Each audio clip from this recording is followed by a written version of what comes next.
Hi guys, and welcome back to Pacifica Gold Airlines. Welcome back to the channel. Well, today I'm going to explain why I like this new 737 available in the marketplace in Microsoft Flight Simulator. It's had some scathing reviews. People hate it with a passion. They've given it some terrible reviews, I tell you. So today I'm going to do something different. I'm going to tell you why I like it so much. Okay? You may think I'm nuts, but well, I will show you why I like it so much. Bear in mind, I'm not a real pilot and I'm not a real flight simming sort of pilot who's really anal about every little technical detail and issue. I'm a guy who just likes to get in and fly from A to B, enjoy the look of the planes from the outside, fly them from A to B and enjoy the scenery. That's about as technical as it gets for me. And I paid about $35 for it, and for what I get, I am wrapped. I love it. And today I'm going to tell you how to get the most out of it, how to get the best out of it, or how I get the best out of this plane, how I use it to fly from A to B. Everything works perfectly and beautifully, just the way I like it, just like all the other default aircraft actually in Microsoft Flight Simulator 2020. It may not be the best looking cockpit, but who cares?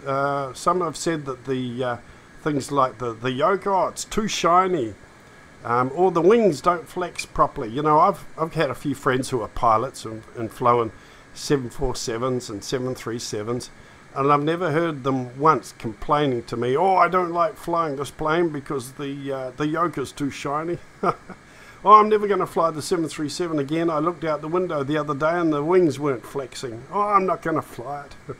Hey guys, they're real pilots, okay? It's reality. If your job is to fly a plane, you fly the damn plane. You don't complain about whether things are too shiny or things don't look or do exactly what you want or what you expect them to do. The plane's designed to do a job. It has a purpose. If it does that job, it has a purpose. And you're a pilot, you fly the damn plane. Okay, you don't worry about whether the wings are flexing or not. So I'm going to show you how to add a bit of realism to this plane and just do what you're supposed to do, and that is fly it from A to B. Okay, so that's my little rant and rave. I've taken a photo for the thumb from this angle because it looks really nice. So let's get in the cockpit and go for a little fly. Okay, now here we are in the cockpit view. Now what I've done is I've programmed a couple of the buttons on my joystick so I go to the most important views that I need when I'm flying this plane.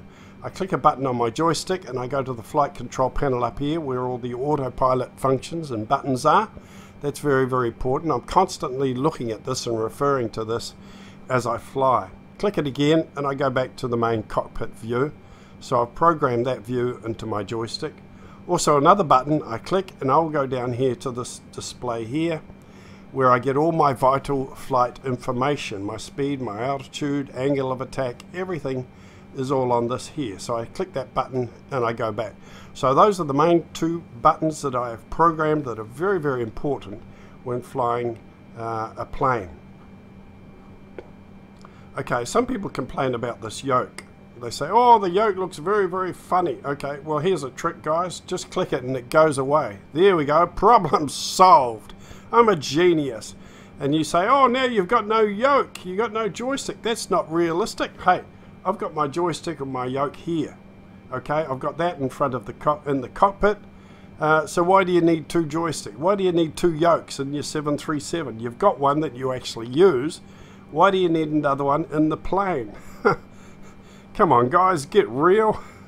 You only need one, okay?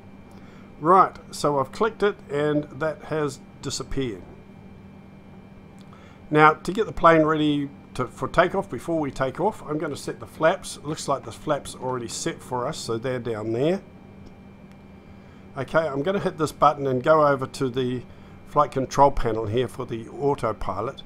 I'm going to set the altitude at 9,000 feet. It's a fairly short hop we're going to doing today for the purpose of this video. The speed I'm going to set at 230 or 225 will do. 225. Okay. Now we're going to turn on the flight director. That's going to be turned on. The auto throttle is going to be turned on. And we're going to turn on the LNAV. Okay. We're not going to turn on the VNAV. We're going to turn on the LNAV. That will follow the flight plan that we set up in the Microsoft Flight screens. And we are going to, no, we're not going to turn that on at the moment. Later, once we've taken off, we'll turn on engage the autopilot. The vertical speed, we're going to turn that on and set that because we want to tell the plane to climb to our altitude once we take off.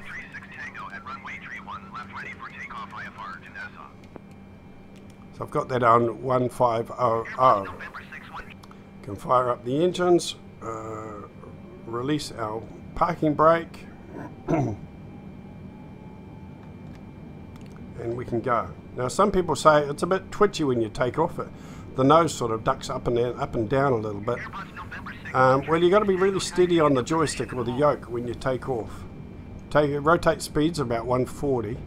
You've really got to hold it firmly and in one place without moving it to keep the aircraft stable as you lift off.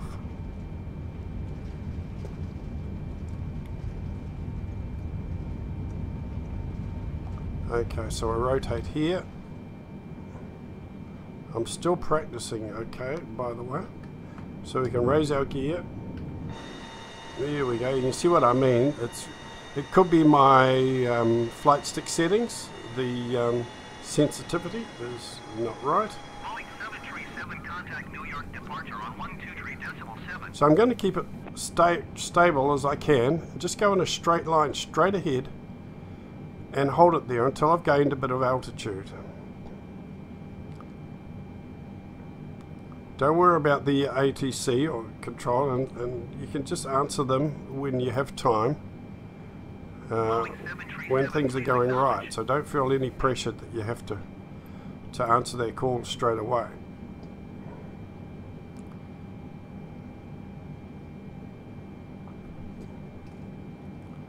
Okay, I'm going to get up to around about 4,000 feet before I start changing my course. I'm going to turn to the right roughly to line up in the right direction of our flight path. Yes, I copy, and I will give you an answer now. Okay, so we're turning slowly to the right to get in the general direction of our programmed flight plan. Okay, now I'm going to come over to the flight control panel. I'm going to turn on the autopilot.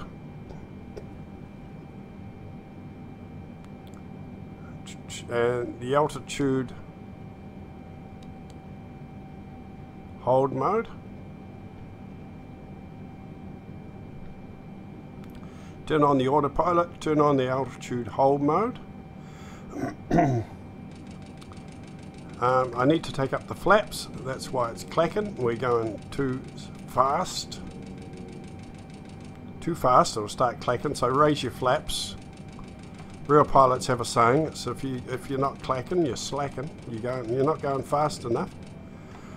Heard that somewhere on one of the channels I listened to. Okay, so the flaps are up, we're not clacking anymore. Now if I hit the V, our plane should be coming along to intercept the flight plan that we've programmed in. Pretty simple. So all I did, I turned on the flight director, turned on the auto throttle, set the airspeed, turned on the LNAV so the plane follows our flight plan, set the altitude at 9,000 feet, clicked, turned on the autopilot and turned on the altitude hold mode.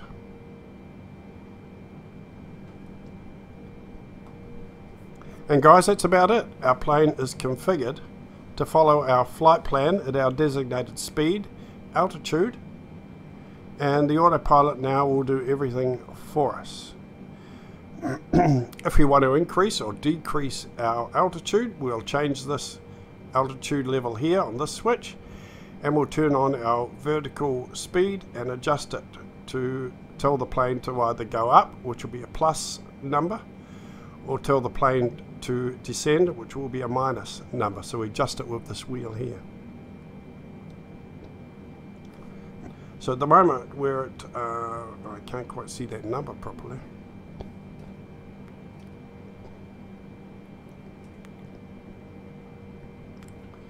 $9,000 feet.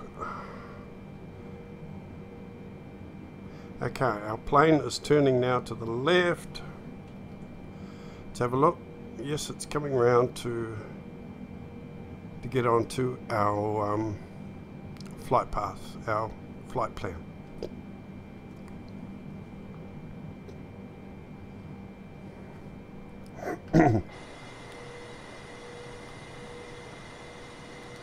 Now, to look at this plane from the outside, I really like it. Some people criticize it.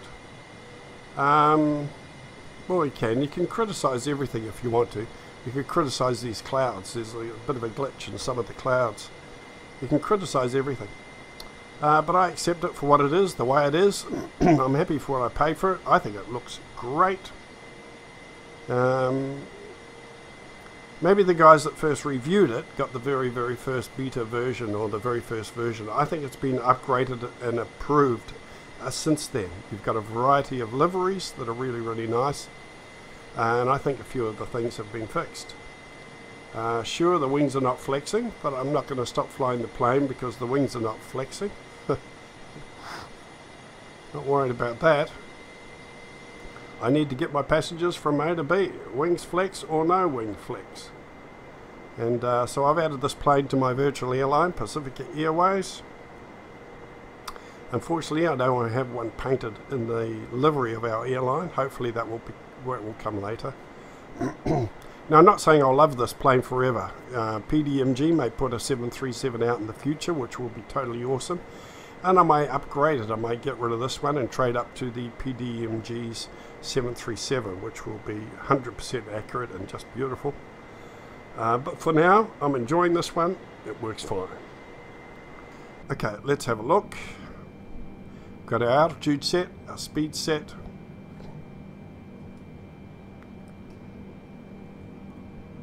At our display here, you can see the plane is traveling at the speed that we want, and it is cruising the altitude we want.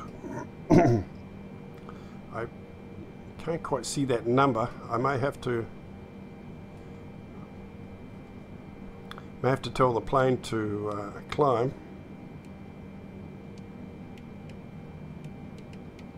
to get to our cruise altitude. I can't quite see that number on the display.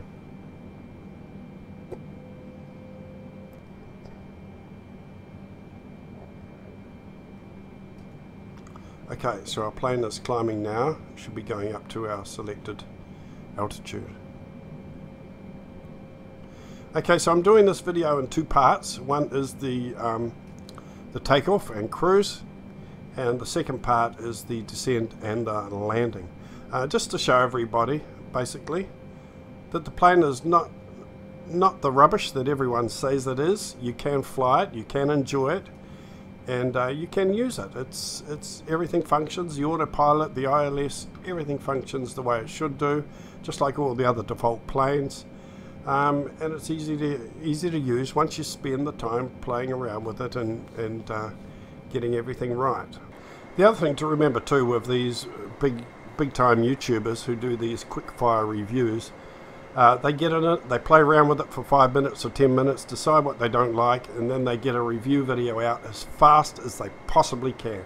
They need the money, guys. Okay, they want to be first. They want to beat the other reviewers, the other YouTubers. They want to get a video up as fast as they can because it's all about the money. They want as many views, they want as many likes and thumbs up and as comments. They write stuff that's a little bit controversial or stirs up everyone's thoughts about it, so you get interaction and more comments. That's how they make their dollars. with those interactions. It's really good for the algorithms to get all these comments and feedback, so they stir it up, guys. It's all about the money. They want your money, so they're after as many subscriptions and as comments and like thumbs up as they can possibly get. And then bang, they drop it, they're off onto another video, another subject, to get that one out as fast as they possibly can, to beat all the other YouTubers so they can get money. It's all about the money, guys. Here I just fly, have fun and enjoy myself. I don't care about whether I get comments or subscriptions or thumbs up or thumbs down. It doesn't matter. I don't need your money. I don't need money from YouTube. I'm not going to ask for any donations. There's no e-begging here. We're just here to have fun and fly the planes and enjoy the view. Okay? Right, I've had my little rant and rave for the day. And that's it. You can see how easy it is to fly this plane. Everything functions right. Everything functions well the way it should do. The flight control panel, the autopilot, everything's all good on it. And okay, I'll leave it here, and the next video is all about our descent and our landing. We're going to do an ILS approach and an ILS landing and this lovely new 737 for Flight Simulator 2020. See you again soon, guys. Take care, stay safe, keep the blue side up. Okay, bye.